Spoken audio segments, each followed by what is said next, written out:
Mon vrai désir premier était de faire une formation métier, une formation professionnalisante. Ça ne s'inscrivait pas du tout dans la continuité de mes études, parce que déjà ce n'était pas quelque chose qui était prévu. Donc je ne vais pas dire que je l'ai fait par défaut, mais je l'ai fait un petit peu comme s'il me fallait quelque chose d'autre pour essayer de rebondir, parce que je n'arrivais pas à l'instant T à trouver un métier. Je ne voulais pas vraiment faire des études pour continuer de longues études, mais je voulais faire une formation pour pouvoir juste derrière avoir un travail. Donc c'est ce qui m'a poussée à faire la formation. C'était de faire une reconversion professionnelle. Je souhaitais, après 22 ans de commerce, j'ai souhaité me diplômer parce que je n'avais pas de diplôme, j'étais simplement avec un baccalauréat en poche, donc j'avais besoin d'une formation diplômante. Alors moi, mon projet initial, quand j'ai décidé d'effectuer la formation, était d'intégrer le milieu professionnel tout en ayant une qualification reconnue, des compétences reconnues, et tout en me permettant de ne pas retourner dans le milieu de la scolarité classique, parce que je venais juste de sortir de mon bac. C'est du coup sur le poste d'acheteur que je me suis orienté, parce que tous les voyants étaient ouverts. C'était un poste qui était très recherché, les salaires étaient convenables et les missions qui étaient proposées dans la fiche de poste acheteur me convenaient. J'ai fait la formation d'assistante RH en contrat professionnel à Ifocop Paris 13. Moi, j'ai fait une formation de responsable QHSE, qui est une formation de niveau 2 et reconnue au niveau européen. J'ai choisi la formule de contrat de professionnalisation pour une raison principale qui est l'absence d'expérience en tant qu'acheteur. Ça me permet d'avoir une expérience en plus par rapport à ceux qui le font directement sans contrat de professionnalisation. Parce que là, on altère entre les cours et l'entreprise.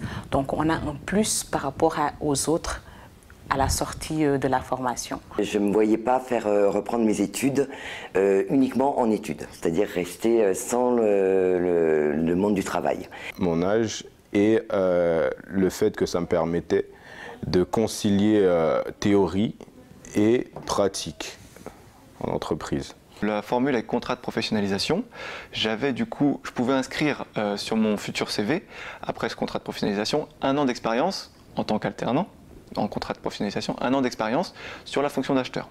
D'autre part, le contrat de professionnalisation me permettait, avec certitude, d'obtenir un financement de ma formation.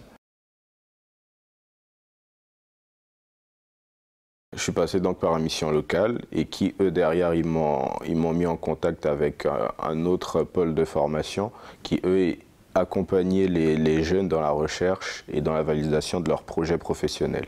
Moi, avec mon CV, j'ai eu très peu de retours. Alors, peut-être que mon CV était peut-être pas assez en adéquation, était peut-être pas bien amené, mais heureusement, j'ai eu l'aide d'Ifocop qui m'a aidé à trouver en fait mon entreprise. J'ai eu de la chance parce que l'entreprise où je travaillais, donc j'étais en CDD. J'étais en CDD dans l'entreprise où je travaillais. Donc j'ai voulu couper à la fin du CDD, donc j'ai voulu arrêter donc pour moi faire la formation.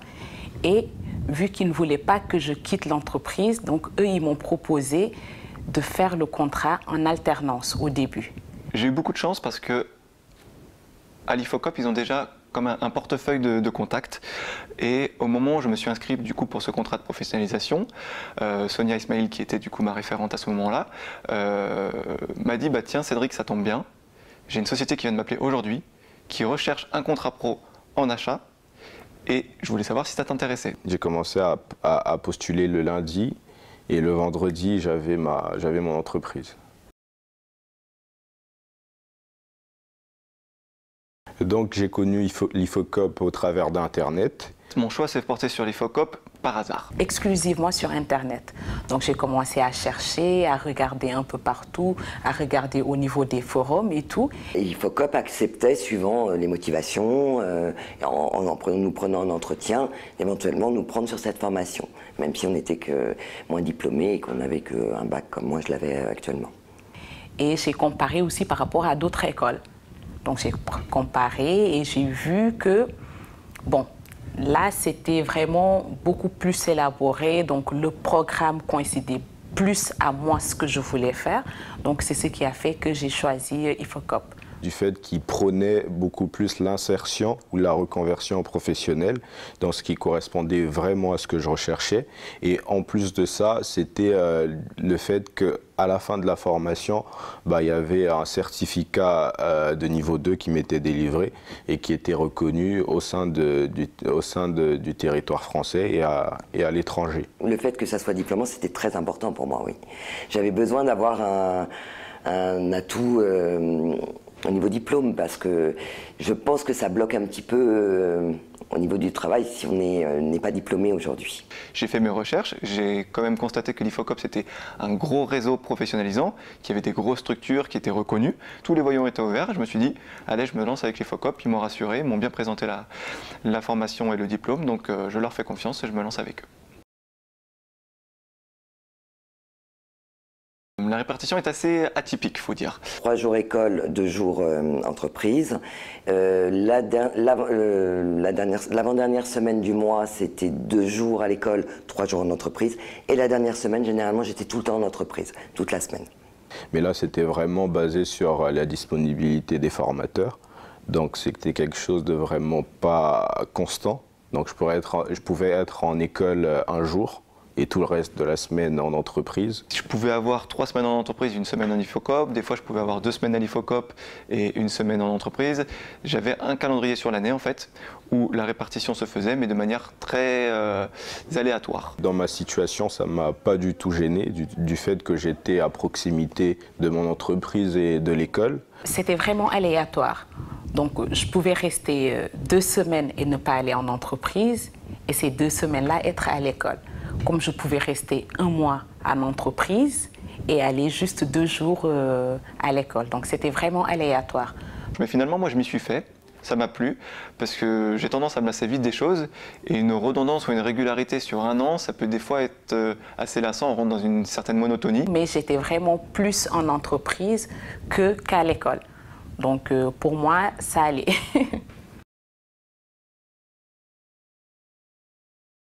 Je suis acheteur public depuis bientôt 2 ans. Voilà.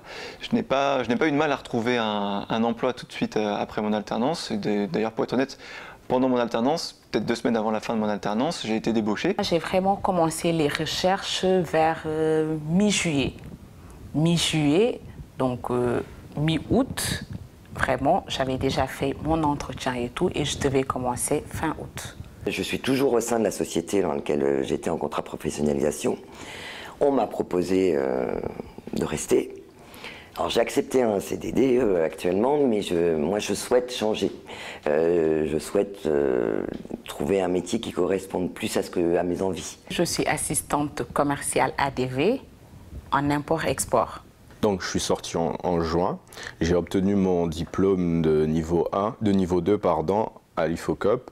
J'ai enchaîné sur un contrat à durée déterminée et juste après, j'ai basculé en contrat de professionnalisation sur une formation de niveau 1.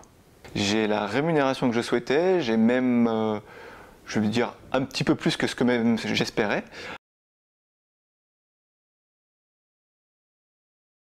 Moi, dans ma promo, on n'était que 2 contrats de professionnalisation. Avec les autres stagiaires, le rapport il était plutôt très positif, mais il faut noter que de ma part au départ il y avait une petite forme de timidité due à mon âge, parce que j'étais confronté, ou du moins je côtoyais des personnes dont la moyenne d'âge était de 30 ans. Ça s'est bien passé, moi j'ai trouvé que ça a été quand même assez fluide. On a pu tisser des liens d'ailleurs avec ces 2 promotions, on est resté en contact sur LinkedIn ou même par SMS avec certains. Là, je peux dire, je suis passée par 3 groupes et j'ai gardé des contacts sur tous les 3 groupes. Surtout le dernier groupe là que j'ai été, donc c'était vraiment des assistants d'import-export comme moi. Donc là, on se voit on se donne des conseils par rapport au travail. Ça permet également de créer un réseau. C'est-à-dire quand on a besoin, on recherche un poste, ou on a des questions sur des parties achats, dire voilà, je sais que toi, par exemple Cédric, tu es sur la partie achat public, comment ça fonctionne? Parce que moi je suis dans la partie achat privé, tu peux me donner un petit peu des billes, quels sont le type de rémunération, quels sont le type de mission, quel est le rythme de travail, quelle est vraiment la différence entre privé et public. Donc vraiment il y a un échange, il y a un réseau qui se crée et c'est vraiment très appréciable.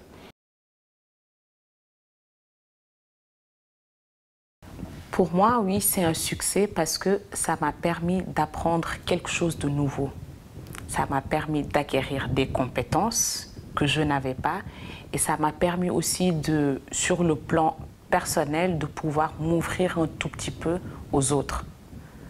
Donc ça m'a permis d'intégrer le milieu professionnel et un point supplémentaire auquel je ne m'attendais pas, c'était le goût à la formation en fait. L'envie de me former et l'envie de toujours évoluer. Je suis très satisfaite, je suis très fière de moi. Ça donne une satisfaction parce que, surtout quand on n'a jamais beaucoup été à l'école, il faut le reconnaître. J'ai pu trouver un emploi qui me plaisait, avec tous les critères que j'avais pour mon premier emploi en tant qu'acheteur. Donc je tire un bilan très positif de cette formation avec l'IFOCOP. Pour moi, sur le plan personnel comme sur le plan professionnel, ça a été une réussite totale. Vraiment une réussite totale.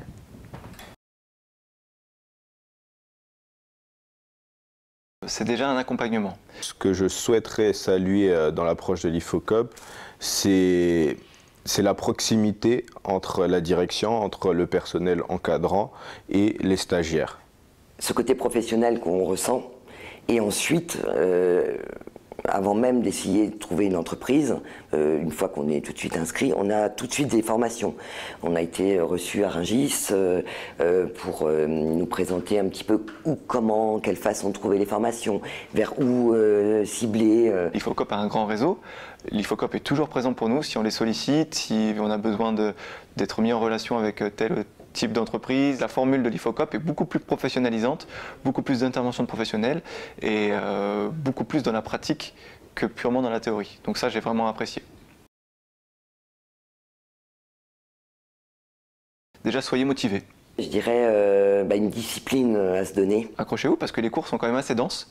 Il y a quand même énormément d'informations qui sont à appréhender et qui sont à intégrer et à ressortir après, soit dans votre entreprise, soit dans le cadre des examens. Mon conseil, ce serait de se lancer dans la formation parce que contrairement au mode classique de formation, du moins le milieu scolaire, ça permet tout de suite, ou du moins en continu, d'être en contact avec le monde professionnel. Soyez actifs sur les réseaux.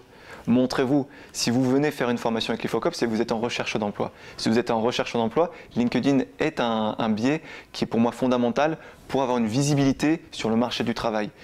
Ayez une bonne photo, ayez un profil qui soit bien renseigné avec l'intégralité de vos missions pour chacun de vos postes. Vendez-vous au maximum. J'ai été trop fixé vers les grosses entreprises et finalement, je pense que d'aller vers une des plus petites entreprises, on travaille plein de choses. Il y a plus de polyvalence au niveau du travail. Et ça, je pense que c'est très bien ensuite pour l'expérience professionnelle. De ne pas hésiter, de se lancer et de se donner vraiment à fond. Parce que c'est sûr qu'il n'y aura pas de regret. Parce que moi, je ne le regrette pas.